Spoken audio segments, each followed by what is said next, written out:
زندگی آخر رلا ہی دیتی ہے، پھر چاہے ہم اپنے ماں باپ کے کتنے ہی لاڈلے کیوں نہ ہوں۔ ڈو یو تھنک کہ زندگی واقعی اتنی مشکل ہے؟ بالکل، اصل میں دنیا کی سب سے جو غیر یقینی چیز ہے نا وہ زندگی ہے، اور سب سے یقینی چیز موت ہے۔ تو زندگی میں نا وہ ارادے ٹوٹتے ہیں اور آہستہ آہستہ غم آتے ہیں، اور آپ کو پتہ چلتا ہے کہ ٹھہرنا مشکل ہی ہے، لیکن جو اللہ کے ساتھ رجوع کر لیتے ہیں ان کو یہ بات سمجھ لگتی ہے کہ جانا تو ہم نے ہے، لیکن جانے سے پہلے کچھ کام تو کرنے ہیں نا۔ تو وہ جو کام میں مصروف عمل، ابھی ہم بات کر رہے تھے کہ جو اللہ کے کام کر رہا ہے، جو مصروف ہے، تو پھر وہ ان چیزوں کو اپنے اوپر، اس غم کو اپنے اوپر حاوی نہیں ہونے دیتا۔ حضرت واصف رحمۃ اللہ ایک شعر پڑھا کرتے تھے کہ غم بھی گزشتنی ہے، خوشی بھی گزشتنی، کر غم کو اختیار کے گزرے تو غم نہ ہو۔ تو یعنی کہ غم کو قبول کرنا ہے، اس کو ریڈ کرنا ہے، اور اس میں نا بڑا لیسن ہے۔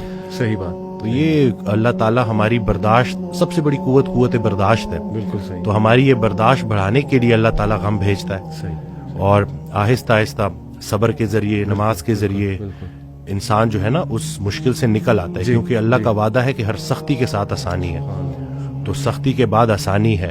اور اکثر لوگ جو نا امید ہو جاتے ہیں نا، تو اللہ کی رحمت سے نا امید ہونا اصل میں اپنے مستقبل سے نا امید ہونا ہے۔ ایک آڈیو میں وہ بیان کر رہے تھے حضرت، تو انہوں نے کہا کہ پورا سرنڈر کرنا ہے، تو جواب آیا کہ حضرت اتنی کمزور صلاحیتوں کے ساتھ پورا سرنڈر کیسے کرو؟ تو انہوں نے کہا کہ تم پورا سرنڈر کرو، تمہاری صلاحیتیں بھی پوری ہو جائیں گی۔ سبحان اللہ۔ تو یہ ہے کہ جب آپ پورا سرنڈر کرتے ہو نا، یہ جو اپنی کارسازی نکالو گے تو کارساز کی کارسازی سمجھ آئے گی نا۔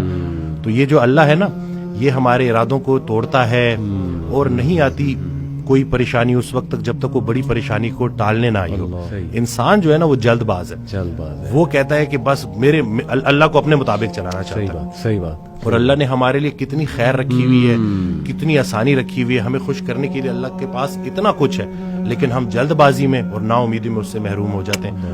اور شیطان جو ہے نا وہ ہماری رگوں میں خون کی طرح دوڑتا ہے۔ صحیح۔ تو اس کا طریقہ واردات ہے ہی یہ وسوسہ دینا۔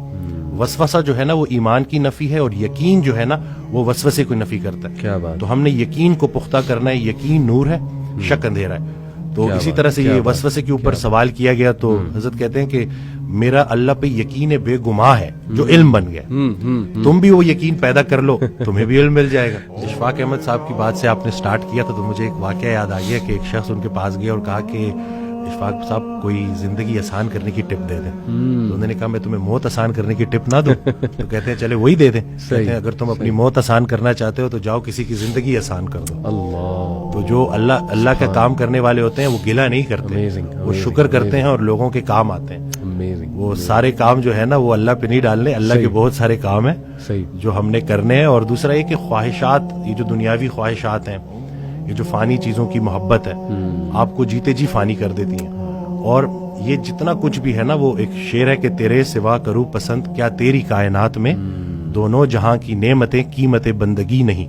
تو اللہ جو ہے نا اس کو ہم نے کسی چیز، کسی لالچ سے ہٹ کے صرف اللہ کیونکہ عبادت کے لائق ہے اور اللہ خالق ہے، اور ہم نے اپنے حالات کو نہیں دیکھنا، بس ہم نے ماننا ہے۔ امیر انسان اگر اللہ سے دور ہے تو امیری اس کے لیے آزمائش ہے، غریب انسان اگر اللہ سے دور ہے تو غریبی اس کے لیے آزمائش ہے۔ بلکہ وہ ایک آڈیو میں ارشاد فرماتے ہیں کہ جو غریب ہے نا وہ بھی غنی ہو سکتا ہے، وہ غریب غنی ہے جس کی امیر کے مال پہ نظر نہیں۔ تو اب وہ دیکھیں نا کہ کتنا آسان ہے ہمارے لیے نا، لیکن یہی ہے کہ اس کو پریکٹس کرنا۔ اور پھر یہی ہے کہ جو کامیابی کا ہم نے جو ایک معیار رکھ دیا ہے وہ صرف یہی ہے کہ بینک بیلنس اور یہی سب کچھ۔ تو انسان بھی بیچارہ نا بڑے بڑے گھر بناتا ہے اور سوتا اسی ایک چھوٹی سی تنگ سی جگہ پہ ہے، بستر پہ، جتنی اس نے قبر میں سونا ہے۔ اور یہ ہے کہ وہ حضرت کہتے ہیں کہ جو چیزیں تم نے اپنے مرنے کے بعد ویسی چھوڑ جانی، اس کو اپنی زندگی میں کیوں نہ چھوڑ۔ ایک اور جگہ کہتے ہیں کہ جن کو تم نے اپنے مرنے کا غم دے کے جانا ہے ان کو اپنی زندگی میں تھوڑی خوشیاں تو دے جاؤ۔